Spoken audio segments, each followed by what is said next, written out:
Yo, you guys, this is Blacklist of the Abyss, and you're watching my review for World Trigger Chapter 162. Okay, and half of this chapter is pretty much just about Kido in a sense.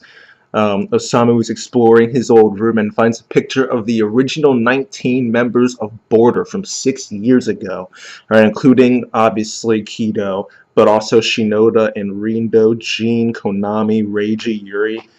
One of the girls, Mato, ended up leaving Border, but 10 of them ended up dying because of a war that took place between different neighbor worlds, and Border ended up joining that fight to not only defend their allies but to protect Meiden, because there was a chance that they could end up becoming a target if they just sat back and did nothing.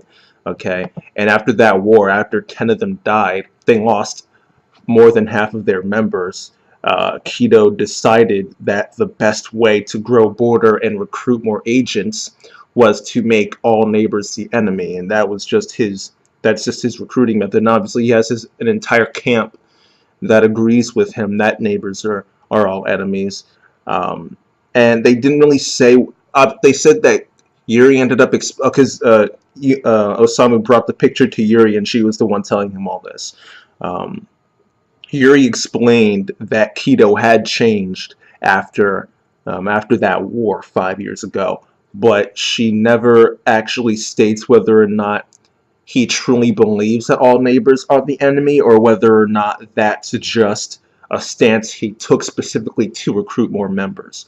We know he's taking the stance to recruit more members, but we don't know if he actually buys into what he's saying or not, or if he's just saying that. Clearly he's changed, but we don't know if he's changed to the degree that he considers all neighbors to be enemies. I mean, if he's willing to let Yuma in, if he's willing to let Hughes in, I mean, clearly he's open to the idea of there being neighbors who are helpful to them, all right, and not destroying every single one that he sees, right? So we don't really know the extent of his change, but we know he did at least change, and that his whole neighbors are the enemies thing, at the very least, was used to recruit more agents, but we don't know how much he actually buys into that. Okay, now Yuri says that the original mission of Border, which is currently Tamakoma's mission, they stuck to the original mission of Border. Um, they want to connect the two worlds, their Meiden and then the neighborhood. They want to connect those two. Well, I guess it's technically multiple worlds, but they want to connect those two worlds, and rather than tearing them apart and growing all this animosity between them and everything like that, making them out to be the enemy. That's not what she or Tamakoma wants. It's not what the original Border wanted, and she wants to be able to come up with a better recruiting tactic, one that can replace Kido's. That way they can stop spreading this idea that all neighbors are evil. Because whether Kido believes it or not, that's what he's using to recruit people, and the people he recruits in end up believing that, right? So she wants to stop spreading that ideology, all right? Now, the rest of the chapter is really simple. We didn't get to see Yuma fight Hughes, but we did get to see that Yuma ended up winning 12-8. Personally, I would like to see a couple pages of those fights, even if it's just one panel per fight. I still would have been cool to see, but whatever. We'll see Hughes in action more later.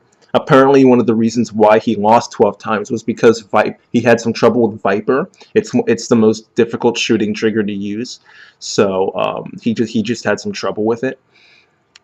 But he does say that he's going to practice more with it, and by the time the match comes along, he'll be good enough, pretty much. And the chapter ends up ending.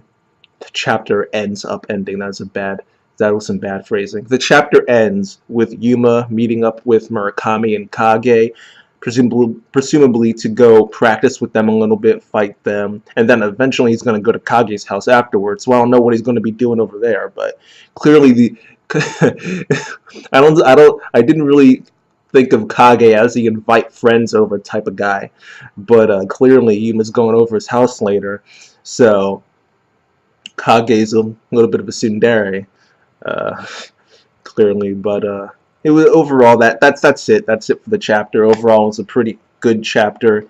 Just getting some insight into the original Border and Yuri's feelings towards it and the current stance that Border takes. So that was interesting. Learning more about Kido as well. So that was the main meat of the chapter, and it was pretty good. So I'll give this chapter a 7 out of 10 overall. And that is that, you guys. Um, I am awaiting the strategy chapter, because every match has a strategy chapter beforehand when the different teams are talking about strategy. So I'm awaiting that chapter, because once we get that chapter, we know that the match itself is coming up soon. Okay, I can't say I'm looking forward to the match because we can't get to the match without going to strategy. So instead I'm saying that I can't wait for the strategy, because at that point, you know, the match is coming really soon. Okay, so I'm looking forward to that. But for now, this chapter gets a 7 out of 10, and that is that, you guys. Rate, comment, subscribe. Follow me on Twitter at BlacklistOTA, and I will see you guys next time.